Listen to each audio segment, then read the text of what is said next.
ඔන්න අද මම කතා කරන්න යන්නේ ඔයාලා ගොඩක් කැමති මාතෘකාවක් කරන ෆොටෝ එඩිටින් කියන මාතෘකාව ගැන. ඔයාලා හැමෝම කැමති ඔයාලගේ ෆොටෝ එකක් ලස්සනට එඩිට් කරගන්න. ඒත් මේ ෆොටෝෂොප් හැමෝටම පුළුවන්ද? ඔයාලගේ කම්පියුටර් එකේ ෆොටෝෂොප් දාන්න පර්ෆෝමන්ස් ඇද්ද? මේක ඉන්ස්ටෝල් කරගන්න එක ප්‍රශ්නයක්ද? මෙන්න මේ කිසිම දෙයක් නොකර මේ හැම ප්‍රශ්නයකටම උත්තරයක් Adobe ලා ඔයාලට ගෙනල්ලා දීලා තියෙනවා. අපි අද වීඩියෝ එකට යන් ඒ ගැන කතා කරන්න. ඔයාලා මුලින්ම කරන්න ඕන ඔයාලගේ කම්පියුටර් එකේ තියෙන බ්‍රවුසර් එකක් ඕපන් කරා. මම මේ පල්ලෙහාට දාලා තියෙන ඩිස්ක්‍රිප්ෂන් එකේ තියෙන ලින්ක් එක කොපියක් කරන් මෙතන පේස්ට් කරලා ලෝඩ් කරගන්න. ඔන්න දැන් අපිට බලා ගන්න පුළුවන් අප්ලෝඩ් ෆයිල් කියලා තැනක් සිලෙක්ට් වෙනවා. ඔයාලා එතනින් තමයි මේ ඉමේජ් එක අප්ලෝඩ් කරගන්න ඕනි. ඔයාලගේ කම්පියුටර් එකේ තියෙන එඩිට් කරන්න ඕනි එක.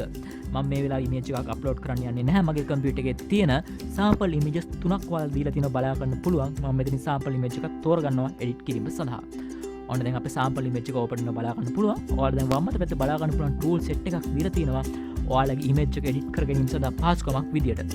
මුලින්ම තියෙනවා resize image, ඊට පස්සේ crop තියෙනවා, touch up තියෙනවා, adjust image තියෙනවා, remove background තියෙනවා, art effect කියලා tool set එකක් දීලා තියෙනවා. ඔයාලා බලා ගන්න පුළුවන්. දැන් අපි මේක කතා කරොත් resize image කියන එකෙන් ඔයාලට image එක width එක height එක වගේ දේවල් ගන්න හදා ගන්න පුළුවන්. crop කියන එකෙන් ඔයාලගේ image එක crop කර ගන්න පුළුවන්. මම මේකේ තියෙන awesome tool එකක් තමයි touch up කියන tool එක. touch up කියන tool එකකින් කෙනෙක්ගේ මූණක වගේ තියෙන පිම්පල්ස් වගේ දේවල් එක ක්ලික් එකකින් අයින් කරගන්න පුළුවන් පහසුකම Adobe ලා අපිට මේ හරහා දීලා තියෙනවා. කොට දෙනෙක් කැමති තමන්ගේ ෆොටෝ එක ලස්සනට හදාගන්න. ඒ සඳහා මේ touch up කියන tool එක ඔයාලට විශේෂයෙන් භාවිත කරන්න පුළුවන්. ඊට පස්සේ මම මේ adjust image කියලා එකක් තියෙනවා, remove background තියෙනවා, art effect තියෙනවා. ඔයාලා try කරලා බලන්න මේකේ තියෙන tool එකෙන් එක පාවිච්චි කරලා කොහොම වෙනස්කම්ද ඔයාලගේ image එකට add කරගන්න පුළුවන්. කොයි විදිහට image එකද ඔයාලා ලස්සන කරගන්න පුළුවන් කියන එක ඔයාලා try කරලා බලන්න. මම හැම effect එකක්ම මේ වෙලාවට try කරන්නේ නැහැ. මම යනවා දැන් remove background කියන එකට. මම ආසන effect එකක් තමයි මේ තවත් තියෙන. ඒක click එකකින් ඔයාලගේ image එකේ තියෙන background එක ටග් ගාලා අයින් කරගන්න පුළුවන් smooth විදියට. ඔන්න image එකේ background එක අයින් වෙලා තියෙනවා. දැන් ඔයාලට හරි මේකට මේ අපි කියමුකෝ CV එකකට වගේ අප්ලෝඩ් කරන්න ඕනි කියලා. ඔයාලට මේකට background එකක් add කරගන්න ඕනි. ඔන්න දැන් බලා ගන්න පුළුවන් දකුණු අත පැත්තේ තියෙන background set එකක් දීලා තියෙනවා. ඔයාලට ඕනි color එකක් දාලා මෙතන image එක fill කරගන්න පුළුවන්.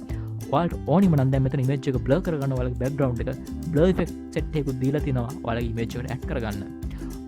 දැන් පල්ලෙහා තියෙනවා art effect කියලා තව එකක්. මේ දවස්වල ඔයාලා අහලා ඇති oil painting, cartoon effect වගේ දේවල්. දැන් මෙතෙන්ට ගියාම ඔයාලට මෙතන මේ තියෙන art effect එකක් add කරාම අපි example එකක් විදිහට කිව්වොත් oil painting එකක් දුන්නොත් ඔයාලගේ image එක oil painting එකක් වගේ මෙතනින් create කරගෙන මේ පාස්කම දීලා තියෙනවා. දැන් අපි කොහොමද මේ හදාගන්න image එකක් download කරගන්නේ? දකුණු අත පැත්තේ උඩ බලා ගන්න පුළුවන් ඔයාලට download කියලා බටන් එකක් තියලා තියෙනවා. අපි මේ download කියන බටන් එක දුන්න ගමන් ඔයාලට window එකක් open වෙලා ඔයාලට window එකේ ෆයිල් එකේ නම දෙන්න තියෙනවා, උඩින්ම දෙන්න තියෙනවා. ඊට පස්සේ JPG ද PNG ද කියන ෆෝමැට් එක දීලා download කරන්න විතරයි ඔයාලට තියෙන්නේ. ඊට පස්සේ ඔයාලගේ කම්පියුටර් එකට මේක download වෙනවා බලා ගන්න පුළුවන්. අපි දැන් මේ download වුණ ෆයිල් එක අපි හදාගත්ත ෆයිල් එක වගේම quality එකෙන් තියෙනවද කියලා open කරලා බලමු. download වුණ තැනට ගිහිල්ලා open කරලා. ඔන්න දැන් මගේ image එක මම open කරන්න යන්නේ. ඕන දැන් මගේ image එක open වුණාට ලස්සනට smooth විදියට අපි හදාගත්ත image එක ඒ විදියටම download කරලා තියෙනවා.